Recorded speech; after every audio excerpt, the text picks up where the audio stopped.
Bienvenue, chers auditeurs et auditrices.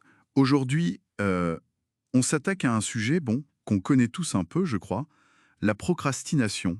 Ah oui, cette fameuse tendance à tout remettre au lendemain. C'est ça, même les choses importantes, hein. L'idée, c'est d'explorer ça, mais sous un angle un peu nouveau. Comprendre pourquoi on fait ça, au fond. Exactement. On va essayer de plonger un peu dans les mécanismes psychologiques et même neurologiques qui sont en jeu, D'accord. pour voir si on peut trouver des clés un peu plus concrètes que juste motive-toi, quoi. C'est une exploration ensemble des rouages de ce truc. Parce que, franchement, qui n'a jamais procrastiné? Ça touche tout le monde, hein. On parle même de Léonard de Vinci, qui aurait mis un temps fou pour la Joconde. C'est ça. C'est presque rassurant, hein. Oui. Mais qu'est-ce qui se passe vraiment en nous à ce moment-là? Ce conflit qu'on sent, là? Ben, c'est pile ça. C'est une sorte de lutte interne. D'un côté, on a une partie de notre cerveau qui cherche la récompense tout de suite, maintenant.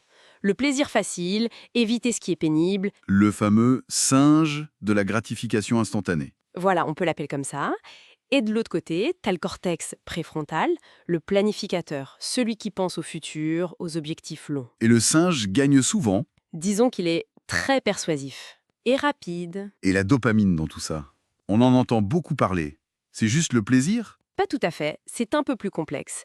La dopamine, c'est crucial, oui, mais c'est surtout lié à la motivation, à l'envie d'obtenir une récompense. C'est l'anticipation, en fait. L'anticipation. Oui, elle est libérée avant l'action, quand on anticipe quelque chose de bien.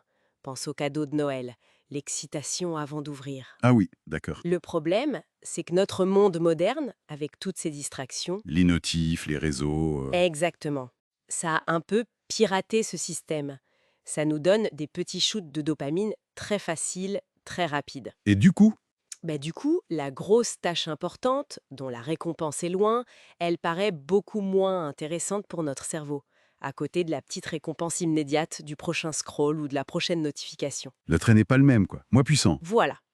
L'anticipation de la récompense du travail est plus faible. Je vois. Et parfois, il n'y a pas aussi comme des blocages plus profonds, liés au passé. Si, absolument. C'est ce qu'on peut appeler l'encodage négatif. Si tu as vécu, par exemple, le sport comme une punition à l'école, ah oui, ça parle à beaucoup de monde, ça. Ou si tu as eu peur d'être jugé sur un travail précédent, ça peut créer une association négative très forte. C'est comme une encre. Une encre? Oui, une encre invisible qui te retient. T'as beau vouloir avancer, sentir le vent de la motivation, mais l'encre est là, elle te bloque parce qu'elle lie l'action à une émotion négative, à une peur anticipée. C'est fou comme image, mais très parlant. Bon, alors si on comprend un peu mieux ce conflit, ce piratage de dopamine, ces encres, qu'est-ce qu'on fait? Comment on reprend un peu la barre? Alors, une première piste importante, ce serait de chercher à reconnecter l'action elle-même au sens ou même à une forme de plaisir. Trouver du plaisir dans l'action. Oui, pas forcément un plaisir fou, hein, mais une satisfaction pendant qu'on fait la chose. Quand on fait un truc qui a du sens pour nous ou qu'on y trouve un intérêt propre, on active plus notre cortex préfrontal. Notre allié rationnel. Exactement. Pense aux gens passionnés, je sais pas moi, des artisans, des artistes. Ils aiment le processus, pas juste le résultat final. D'accord.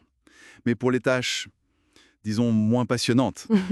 La compta, le ménage. Ah, bah oui, là c'est plus dur, c'est clair.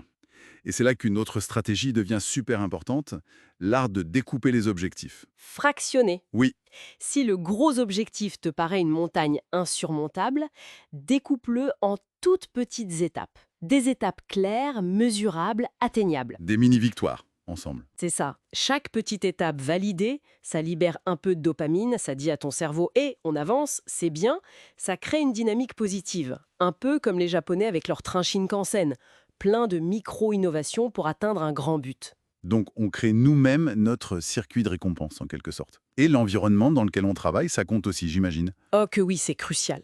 Il faut gérer consciemment notre exposition à cette dopamine facile. C'est-à-dire, Réduire les tentations, surtout au début d'une tâche. Si ton téléphone est juste là, qui vibre toutes les 2 minutes, c'est foutu. c'est très difficile de résister. L'idée, c'est de créer de la friction pour les distractions. Rendre l'accès plus difficile. Voilà.